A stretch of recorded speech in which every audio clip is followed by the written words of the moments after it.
Hello guys! So for today's video, ang topic natin for today is reacting guys sa mga hates comments sa aking recently reels guys, no? Alam kong napanood nyo yun. So kung napanood nyo yun guys, alam nyo yung reels ko na sinayaw ako ni Mr. ng lasing siya. Ayun, tsaka yung kinabukasan nun, binuhat niya ako, no? We are in front of a family that time, guys, sa kusina. Andun ang aking biyanan, ang aking chachi G, yung uh, auntie ng aking mister, guys, tas yung kanyang pinsan na babae. So, kinakantsawan kasi siya that time na kung kaya niya akong buhatin. Kasi, guys, that time, kababalik lang namin ni Jazz, no, dito sa India. So, galing kami ng Pilipinas. So, nag-gain talaga ako ng weight that time, guys, nung nagbakasyon ako sa Pilipinas. Kasi halos isang taon ako dun, no. So, anong tawag dyan? So, dun ako nanganak, diba, sa Pilipinas. So, super ako nag-gain ng weight, guys. Ang timbang ko nung umuwi ako is nasa 54, mga ganun. Then, nung bumalik ako ng India, nag-64 ako, guys. So, kung makikita nyo yung katawan ko dun, guys, super taba ko talaga. Kaya, kung makikita nyo, bigat na bigat din doon sa akin ng aking Indianong asawa, no? So, for today's video nga, guys, magre-react tayo sa mga hates comments doon sa reels na yun, guys. Hindi ko alam, natatawa na lang ako, guys, na nalulungkot sa mga taong super judgmental, guys, yung mga crab mentality ng mga Pilipino, no? Ayan, so hindi ba obvious na sa title pa lang ng video ko, Filipina Indian Family Vlog. So, ibig sabihin, we are family. So, we are married, 'di ba? So, hindi yun naisip ng mga nag-hates comments, guys. Hindi nila naisip yun. Kaya naman, super sila kung makabash or maka-comment doon ng hindi maganda. Pero bago tayo magsimula, guys, gusto ko lang pasalamatan, guys, si Sheila Avilino Katahum Sima Franca. Ayan, siya yung kasi siya yung hindi ko alam kung kilala ako nun, guys, kung nanonood siya sa mga vlog ko, kasi alam niya na married kami ng aking Indianong puti at may asawa at may anak na kami. Ayan. So, salamat sa iyo, sis Sheila Abilino. Shout out sa iyo sa pag-defend sa akin, sa amin ng aking asawa sa mga hate comments. Ayan. So, dahil nga nagulat ako, guys, kinabukasan, hindi ko alam na nag-boom yung views ng reels na yun. So, umabot na siya ng 1.5 million views as of tonight, guys. So, thank you si Sheila sa pagdidepend sa amin, no? Kasi hindi ako aware na ang dami palang nagko-comment nung kinagabihan, no? Na yan. So, salamat sa iyong mga positive comment at pagdidefend sa amin ng aking asawa. Start na tayo, guys, sa unang hate comments sa aking reels video. Ayan, sabi niya dito, Lande Charot, favorites jowa ng Pinay Indian, Pakistan and Egyptian. Hindi lahat pero halos charot, sabi ng mga best friend ko, sabi niya dyan. So, hindi ko magets yung gusto niyang sabihin dito, guys, na lande charot. Hindi ko talaga maintindihan yung ibig sabihin niya dito. So, bahala na kayong umintindi sa kanyang comments. So, punta na tayo sa comment number 2, no? Sabi niya dito, haha, landi pa more, iyak later. Dagdag pa to sa problema ng gobyerno sa Pilipinas. Ano ba yan? Nadagdag na kami sa problema daw ng gobyerno sa Pilipinas. Bakit? Anong meron sa video na yun? Binuhat lang ako ng asawa ko, guys. So, bakit kami makakadagdag ng problema sa Pilipinas? So, sabi pa si Rafi Tulpo, no, sa ginawa sa akin ng asawa ko sa pagbuhat niya sa akin at saka sa pagsayaw niya sa akin habang nakainom or lasing nga siya, no. Pero walang dyan, guys, wala namang masamang nangyari sa akin. That time, guys, alam pa naman niya yung kanyang ginagawa. So, punta na tayo sa guys, sa question number 3, no? Sabi niya dyan, pakasaya ka ngayon, sa next iiyak na yan, hingi ng tulong kay Rapi.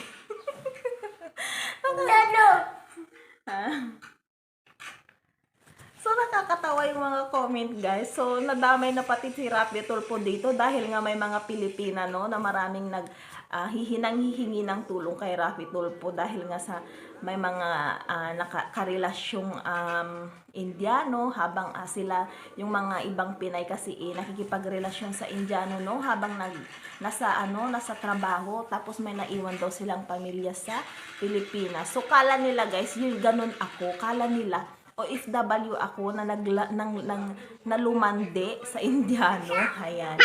So, punta tayo sa number 4 hate comments, guys. Sabi niya, happy now, Tulfo later. Ayan. Puro tulpo na ko. So, sabi niya number 5, guys. Number 5 hate comments.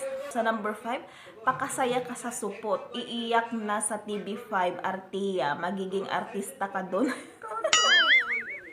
Ang layo na napuntahan nila, guys. So, hindi ko alam saan nang galing yung mga ganung comment nila, guys. Ano ba yung ginawa namin sa Reels na in-upload ko, which is 7 seconds or 5 seconds Reels lang yun, guys. Which is, binuhat lang ako ng aking Indianong asawa doon. Bakit ganyan na yung mga comment nyo?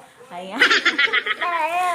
Ayan, so punta tayo sa number 6 hate comments, guys. Sabi niya dyan, iwanan ka rin niyan. So, iwanan din daw ako ng aking Indiano. So, sorry to disappoint you, pero we are happily married ng aking Indianong puti with one cute pogi son, ano? No, just no? Ayan. So, punta tayo sa number 7, guys. Sabi niya, paktay ka ngayon sa asawa mo sa Pinas. Ano ba?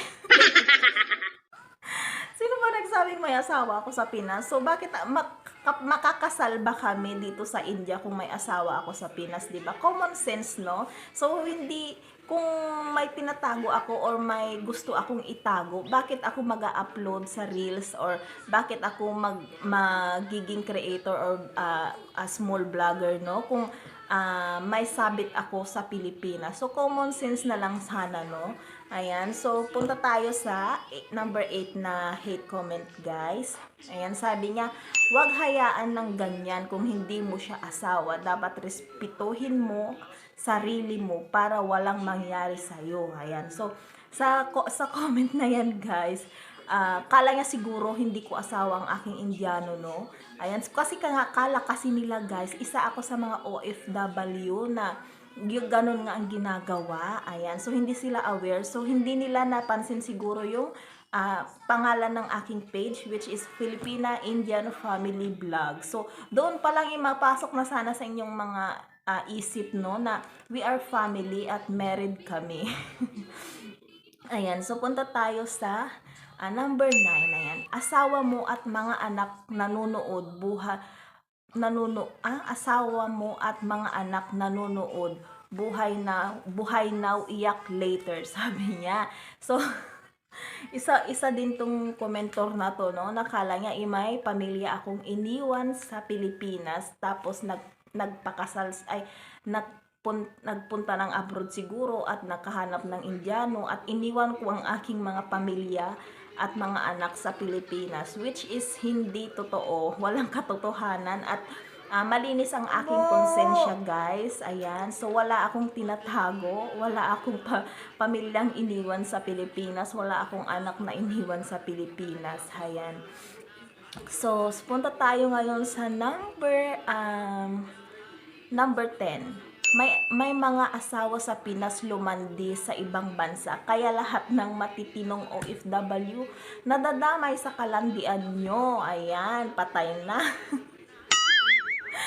Ay nako, so hindi ko alam, natatawa ako, guys, sa mga comment nila habang ako ay nagbabasa. Pero nagpapasalamat ako, guys, sa mga nakasubaybay sa akin, kasi dito ko nakita, guys, na may mga nakasubaybay talaga sa akin, kasi pinagtatanggol kami ng aking asawa na sinasabi nila sa mga nagko-comment ng ganyan na asawa ko siya, so walang masama sa ginagawa namin.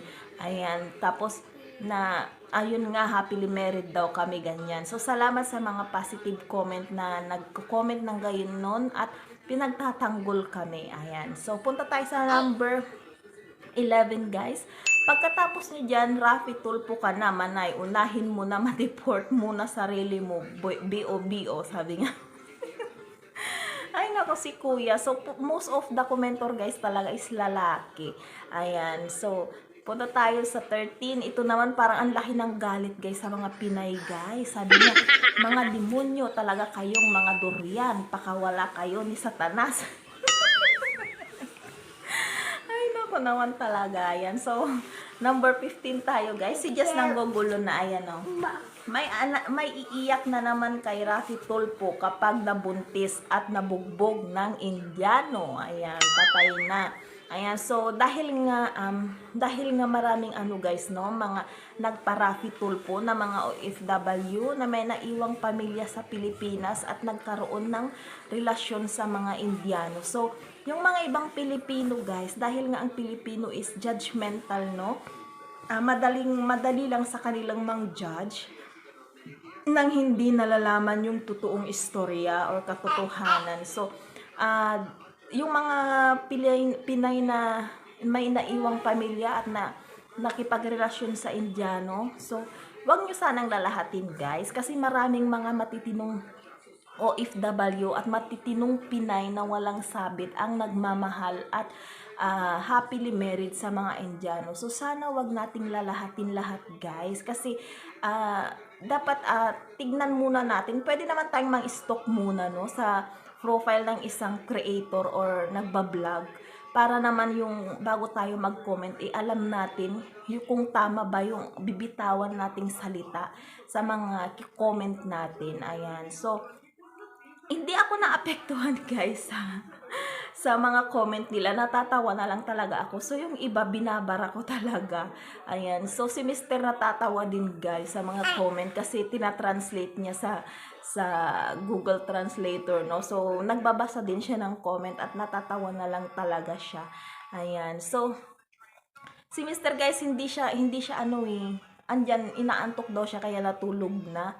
Kaya si Jess dito. So, ayan lamang yung ating vlog for today guys. Nakakatawa lang, no? At maraming salamat guys sa mga nanood ng reels ko. So, umabot na ako ng 1.6 siguro or 1.5 million as of tonight guys sa aking reels na yan. So, salamat guys sa mga nanood at sa mga bashers na rin. Ayan, sikat, charot. Ayan, sa mga bashers, sa mga negative or positive comment. Thank you so much. Kasi kung walang comment, I think hindi magbo-boom yung aking views dyan guys sa reels na yan. Ayan. So, yan lamang ang ating vlog for today guys. Thank you for watching. Bye-bye!